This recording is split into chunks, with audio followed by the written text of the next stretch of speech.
Hello दोस्तों, मैं हूं हितेश कुमार। आप देख रहे हैं मेरा नहीं बल्कि आपका अपना यूट्यूब चैनल एंटायर विजन ज्ञान का एक नया सूर्योदय।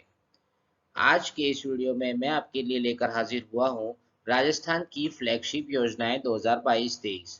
परीक्षाओं की दृष्टि से सबसे महत्वपूर्ण और सबसे सटीक वीडियो मैंने बनाने की कोशिश की है और जो एग्जाम में पूछे जाने वाले जो महत्वपूर्ण तथ्य है उसको शामिल करने की मैंने कोशिश की है। चलिए बढ़ते हैं वीडियो की तरफ। इसमें पहली योजना है मुख्यमंत्री चिरंजीवी दुर्घटना बीमा योजना, जिसकी शुरुआत 1 मई 2022 से हुई। इसका उद्देश्य मृत्यु या पूर्ण अपंगता की स्थिति में आर्थिक संबल प्रदान करना। इस योजना के तहत बीमित परिवार के सदस्य की मौत होने अथवा हाथ पैर आंख की स्थायी पूर्ण क्षति होने पर 5 लाख रुपए की आर्थिक सहायता के प्रावधान है। इस बीमा योजना के तहत बीमित परिवार के सदस्य की मौत हो जाने पर 5 लाख और दोनों हाथों या दोनों पैरों या दोनों आंखों अथवा एक हाथ एवं एक पैर, एक हाथ एवं एक आंख या एक पैर एवं एक आंख की पूर्ण क्षति होने पर 3 लाख रुपए की आर्थिक सहायता के प्रावधान है। महत्वपूर्ण तथ्य इस योजना के बारे में यह है दोस्तों कि राजस्थान के 807 सरकारी और 755 निजी हॉस्पिटल इस योजना में शामिल है।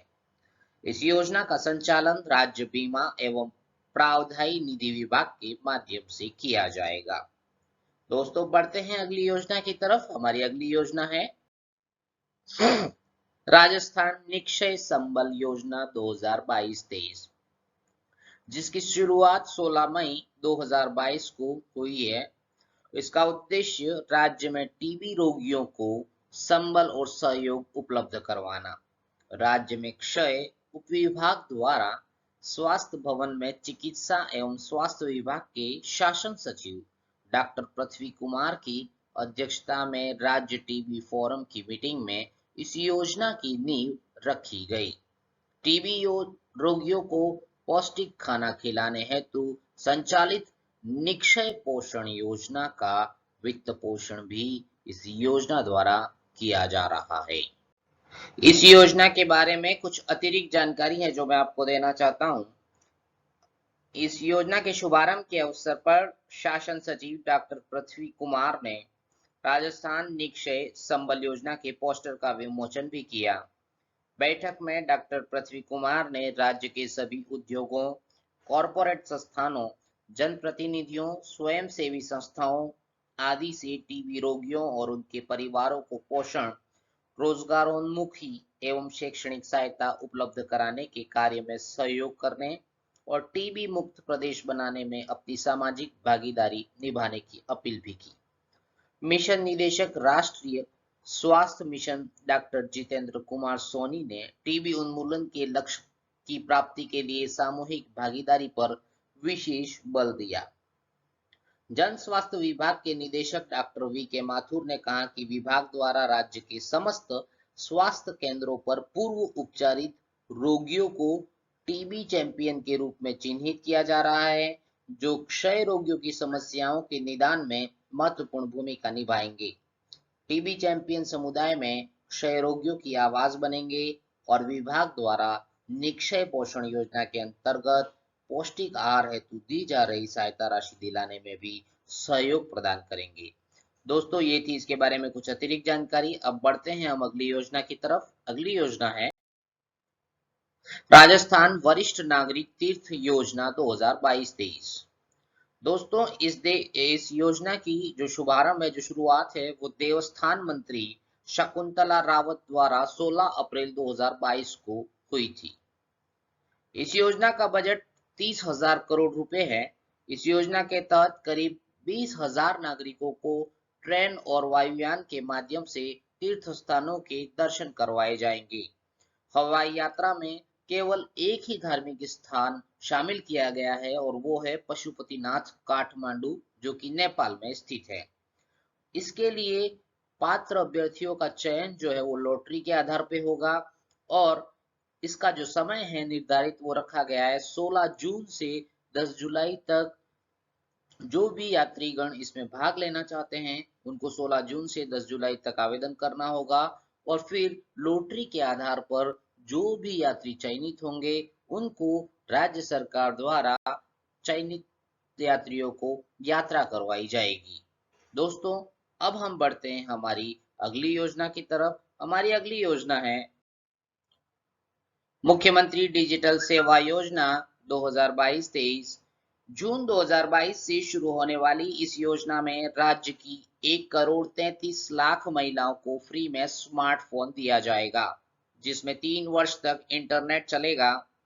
इसके अंतर्गत पात्र जो अभ्यर्थी है, महिला अभ्यर्थी, वो है मुख्यमंत्री चिरंजीवी योजना से जुड़ी परिवार की महिला मुखिया जिसके पास अद्यतन सूचना युक्त जन आधार कार्ड हो।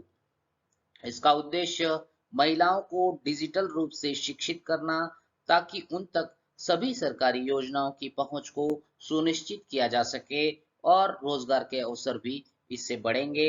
इस योजना में प्रतिवर्ष 2500 करोड़ रुपए खर्च किए जाएंगे। इसके संबंध में जो अतिरिक्त जानकारी है वो यह है कि इस योजना के अंतर्गत 4 कंपनियों के द्वारा तकनीकी बोली में भाग लिया गया था और इस तकनीकी बोली में 3 कंपनियों को शामिल किया गया था, जिनमें सार्वजनिक क्षेत्र की कंपनी भारत संचार निगम लिमिटेड यानी कि BSNL, दूसरी थी एयरटेल और तीसरी थी रिलायंस जियो। और इसमें जो शामिल नहीं किया गया वो थी वोडाफोन, यानी कि इस योजना में वोडाफोन को शामिल नहीं किया गया था। शेष 3 जो BSNL, एयरटेल और रिलायंस जियो, इनको शामिल किया गया था। दोस्तों, ये थी कुछ अतिरिक्त जानकारी। अब बढ़ते हैं हमारी अगली योजना की तरफ। हमारी अगली योजना है मुख्यमंत्री work from home job work 2022-23। इसकी शुरुआत 23 फरवरी 2022 को हुई। इसका उद्देश्य प्रदेश की महिला को आत्मनिर्भर बनाकर उन्हें रोजगार प्रदान करना। 20,000 महिलाओं को इस योजना में लाभान्वित करना प्रस्तावित है और इस योजना के अंतर्गत कुल व्यय जो है वो 100 करोड़ रुपए प्रस्तावित किया गया है। इस योजना के क्रियान्वयन के लिए एक ऑनलाइन पोर्टल बनाकर आवेदन लिए जाएंगे। इसमें चयनित महिलाओं को प्रशिक्षण देने का कार्य राजस्थान नॉलेज कॉर्पोरेशन लिमिटेड द्वारा किया जाएगा। दोस्तों, बढ़ते हैं हम अगली योजना की तरफ। हमारी अगली योजना है मुख्यमंत्री पुनर्वास गृह योजना 2022-23। इस योजना के तहत राज्य में निराश्रित और बेघर लोग जो कि इधर उधर भटकते हैं, जिनको कहीं आश्रय नहीं मिलता है, उनको आवास हेतु एक छत उपलब्ध करवाई जाए जहां पर रहकर वे सम्मान की जिंदगी जी सकें। यह इस योजना का उद्देश्य है और इसके तहत हर जिले में पुनर्वास गृहों की स्थापना की जाएगी। इस वर्ष 75 क्षमता के 45 गृहों का निर्माण किया जाएगा और इसके अंतर्गत कुल बजट 90 करोड़ रुपए रखा गया है। जयपुर और भरतपुर संभाग में 2-2 यानी कि 4 हो गए और शेष संभागों में 3-3 यानी कि टोटल 7 संभाग, जिसमें जयपुर भरतपुर 2-2 यानी कि 4 तो वो हो गए और बचे 5 संभाग यानी कि 5 या 15 यानी कि 15 और 4 19 यानी कि कुल संभागों के हो गए 19 और शेष बचे 26 जिले, जिनमें प्रत्येक जिले में एक एक पुनर्वास गृह बनाया जाएगा यानी कि 26 पुनर्वास गृह तो 26 जिलों के हो गए और 5 संभागों के प्रति संभाग 3 के हिसाब से 15 वो हो गए और जयपुर भरतपुर संभाग में भी 2-2 यानी कि 19 और 26 कुल मिला के 45 पुनर्वास गृहों की स्थापना की जाएगी। इस योजना के लिए जो स्थानीय निकाय है वो अपने स्तर पर जमीन का आवंटन कर सकेंगे। दोस्तों, अगर आपको मेरे द्वारा दी गई जानकारी अच्छी लग रही है या कंटेंट से आप संतुष्ट है तो इसको लाइक, शेयर और सब्सक्राइब जरूर करें और आपको लग रहा है कि कंटेंट में कहीं कुछ कमी रह गई है तो कमेंट बॉक्स में जरूर बताएं ताकि मैं अगले वीडियो में उसको अपडेट कर सकूं। दोस्तों, अब बिना देरी के हम बढ़ते हैं हमारी अगली योजना की तरफ। हमारी अगली योजना है इंदिरा गांधी मातृत्व पोषण योजना 2022-23। बहुत ही महत्वपूर्ण योजना है कंपटीशन एग्जाम्स के दृष्टिकोण से। इसकी जो शुरुआत है वो 19 नवंबर 2020 से इंदिरा गांधी की 103वीं जयंती पर हुई थी। महिला एवं बाल विकास विभाग द्वारा संचालित इस योजना का उद्देश्य गर्भवती महिला को बेहतर स्वास्थ्य और पोषण सुविधाएं उपलब्ध करवाना तथा बच्चे और मां में होने वाले कुपोषण को दूर करना इसका उद्देश्य है।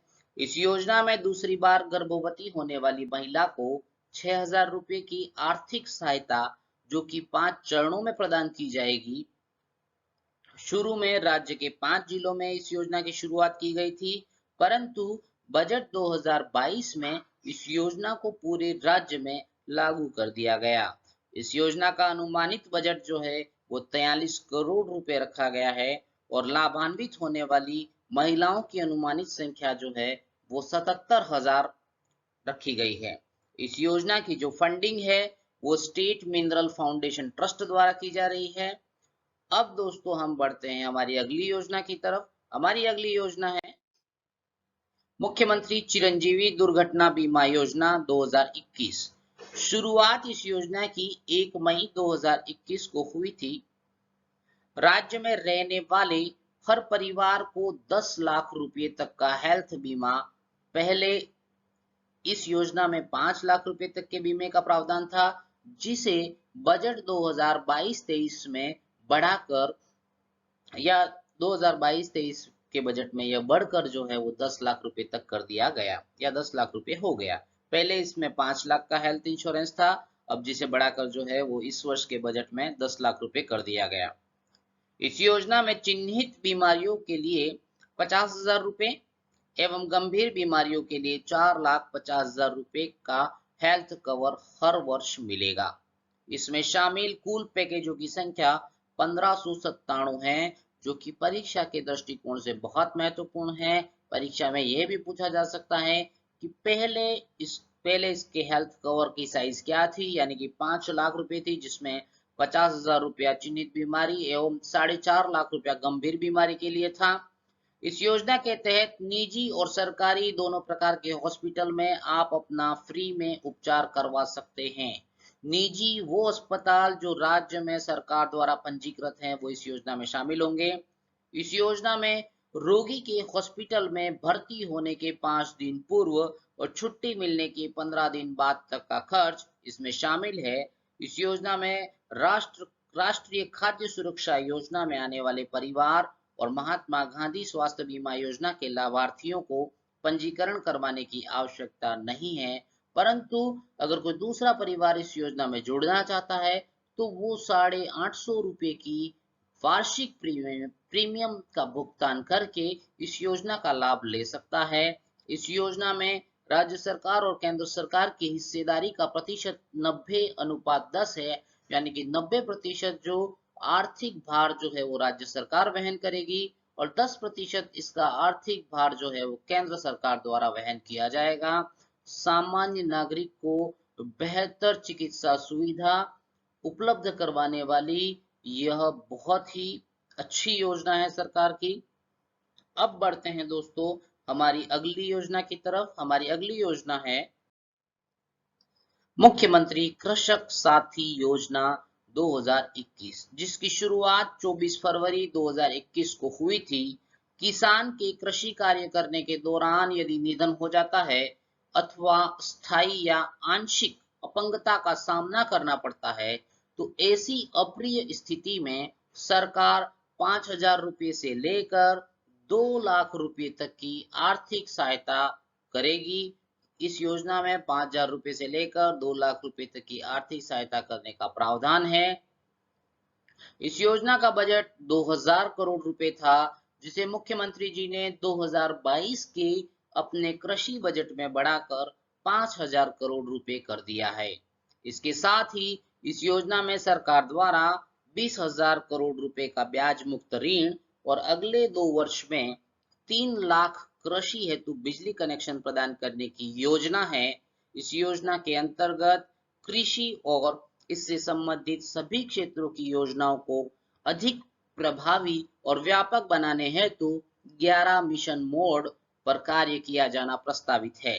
इस योजना में आकस्मिक निधन या स्थायी अपंगता के मामले में पंजीकृत किसान या उसका बालक या बालिका या फिर पति या पत्नी लाभार्थी होंगे एवं लाभार्थी को इस योजना का लाभ लेने के लिए हादसे के 6 माह के अंदर अंदर आवेदन करना जरूरी है, अन्यथा वह लाभ लेने से वंचित हो सकता है या वंचित हो जाएगा।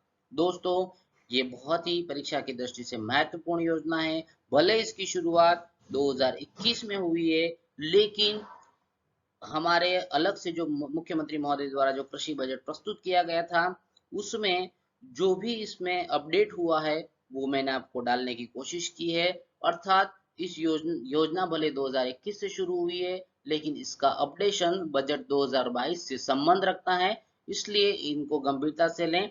अब बढ़ते हैं हमारी अगली योजना की तरफ। हमारी अगली योजना है इंदिरा गांधी रसोई योजना। इसकी शुरुआत 20 अगस्त 2020 से हुई थी और इस योजना के तहत भोजन में दाल, रोटी, सब्जी और अचार मिलेगा, जिसमें एक प्लेट की कीमत 20 रुपए है। सरकार का इस योजना में पहले प्रति प्लेट 12 रुपए का अनुदान था, जिसे बढ़ाकर 17 रुपए कर दिया गया है। दोस्तों, यहाँ से प्रश्न आने की पूरी संभावना है। और इस योजना के तहत 8 रुपए प्रति प्लेट भोजन मिलेगा। इस योजना में प्रतिवर्ष 100 करोड़ रुपए खर्च करने का प्रावधान है और इस योजना के तहत प्रतिदिन 1.34 लाख लोग और प्रति वर्ष 4.87 करोड़ लोगों को भोजन उपलब्ध करवाने का लक्ष्य रखा गया है। दोस्तों, ये परीक्षा की दृष्टि से बहुत ही महत्वपूर्ण योजना है और इसमें से प्रश्न आने की पूरी संभावना है। लेकिन इसमें कभी कभी क्या होता है कि कुछ छोटी छोटी बातों को लेकर भी प्रश्न पूछे जाते हैं, जिनको हम अक्सर नजरअंदाज कर देते हैं। जैसा इसी योजना के संबंध में अगर मैं बताऊं तो इस योजना के तहत दोपहर का खाना सामान्यतः सुबह 8:30 बजे से लेकर 1 बजे तक मिलेगा और रात का खाना शाम को 5 बजे से लेकर 8 बजे तक मिल सकेगा। भोजन करने के लिए किसी भी प्रकार के कोई दस्तावेज की जरूरत नहीं है, सिर्फ व्यक्ति 8 रुपये देकर अपने भोजन की थाली प्राप्त कर सकता है। जब इस योजना की शुरुआत हुई तो प्रदेश के 213 नगरीय निकाय में 328 रसोई केंद्रों की जो है वो इस योजना के तहत शुरुआत हुई थी और इस योजना में रसोई की जगह बैठकर भोजन करने की व्यवस्था होगी। प्रत्येक रसोई में सीसीटीवी कैमरे लगे होंगे, जहां जो कि हमारे लिए सुरक्षा मानकों के लिए बहुत जरूरी है। दोस्तों, ये थी योजनाओं के संबंध में कुछ महत्वपूर्ण जानकारियां। मैं उम्मीद करता हूं कि वीडियो आपको अच्छा लगा होगा। अगर आपको लगता है कि इस वीडियो कंटेंट से आपको कुछ मदद मिली है, तो आपके भाई का चैनल लाइक, शेयर और सब्सक्राइब जरूर करें। और आपको लग रहा है यदि कि कुछ कमी रह गई है, तो मुझे कमेंट बॉक्स में जरूर बताएं, ताकि मैं पार्ट 2 जो है योजनाओं के संबंध में वो जब अपलोड करूंगा तो इस पार्ट 1 के अंदर जो भी कहीं कुछ कमी रह गई होगी तो मैं उसको सुधार करके उसमें अपडेशन कर दूंगा। दोस्तों, धन्यवाद। बने रहिए मेरे वीडियो के साथ। तब तक मिलते हैं हम अगले वीडियो में। तब तक के लिए जय हिंद।